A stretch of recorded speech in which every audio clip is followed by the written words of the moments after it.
Hi, నేను నా లక్ష్మి. మా లక్ష్మి అంటే మా ఇంట్లో ఉంటుంది. మా ఇల్లు అంటే లక్ష్మి ఇల్లే ఇది. మమ్మల్ని మాట్లాడుద్ది. మా ఇంకుడు చనిపోయాడు కాబట్టి వెళ్తున్నాను ఫ్రెండ్స్.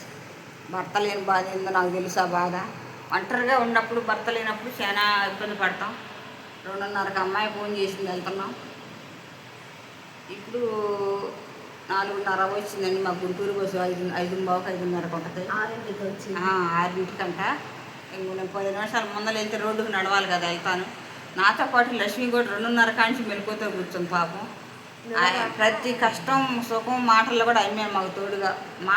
అమ్మాయి ఏం చేయలేదు, నేనేం చేయలేదు, కానీ తోడుగా ఉంటుంది ప్రతి విషయంలో. ఆడవాళ్ళకి శత్రువులు ఉంటారు, లేదు ఆడవాళ్ళకి అభిమానించే వాళ్ళు కూడా ఉంటారండి. వీడియో టైం ఎందుకు చేస్తుందంటే మా కూడా చనిపోయాడు కాబట్టి. మా ఏపరాలు నేను నిన్న కూడా రమ్మన్నాడు. అమ్మ దామ్మ అన్నాడు. నన్ను ఎంత అభిమానంగా ప్రేమగా చూస్తాడో తెలియదు. రామ్మ అన్నాడు. నేను ఎందుకు వెళ్ళలేకపోయినా నాకు అసలు పొద్దు రాత్రి తెలిసి ఇలా గుణతలు వెళ్ళొచ్చి ఈ రాత్రి అక్కడే ఉందాం అని నేను రాత్రి అన్ని ప్లాన్ చేసుకున్నా. తలకాయ పోసుకొని కొండెక్కాలి కదా, పెందలాడు వెళ్ళి వచ్చి యమలాతోళ్ళ ఇంట్లో ఉండి ఆయన కాసేపు ఉందాం అనుకున్నా. పోయినసారి 2-3 సార్లు రమ్మన్నా వెళ్ళాను. నేను వెళ్ళి 2 రోజులు ఉండాను. నాకు చేతని మట్టుకు నేను చేశాను, వచ్చాను.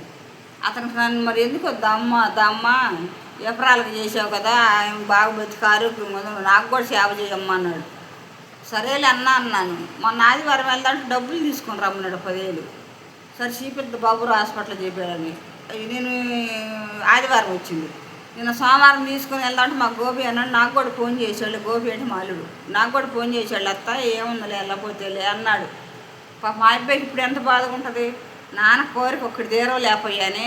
లాస్ట్లో అబ్బాయి నేను బాబురావు హాస్పిటల్కి వెళ్తాను అన్నాడు. 16 సంవత్సరాలు పుట్టుతాను మంచంలో ఉండి కూడా. అన్ని హాస్పిటల్కి తిప్పారంటే వాళ్ళు అమ్మో వాళ్ళు అతను పుణ్యం చేసుకున్నాడు అలాంటి బిడ్డ పుడతానికి, అలాంటి భార్య దొరకటానికి. అతని పుణ్యమేను. అలా చూశారమ్మా. అసలు ఇంద్రభవనం చూశారు 16 ఏళ్ళ బట్టి మంచంలో ఉండి అతను. ఇవాళ అతను చనిపోయాడు. కానీ ఒకే కోరిక గోపి లాస్ట్లో హాస్పిటల్కి వెళ్దాం నిన్న మధ్యాహ్నమే చెప్పాడు. ఇవాళ హాలు వెళ్ళమనేవాడే నన్ను తెలియదు. నేను కూడా వెళ్ళేదాన్ని, ఇవాళ గ్యారెంటీ వెళ్ళేదాన్ని. కానీ ఇవాళ చనిపోయాడని తెలిసినాక లాస్ట్లో ఒక మనిషి రమ్మంటే ఎందుకు వెళ్ళలేకపోయానా అని బాధపడుతుంది. అవును, ఏం చేస్తాం, వెళ్ళొస్తాను ఫ్రెండ్స్. Bye friends. మా లక్ష్మి నేను.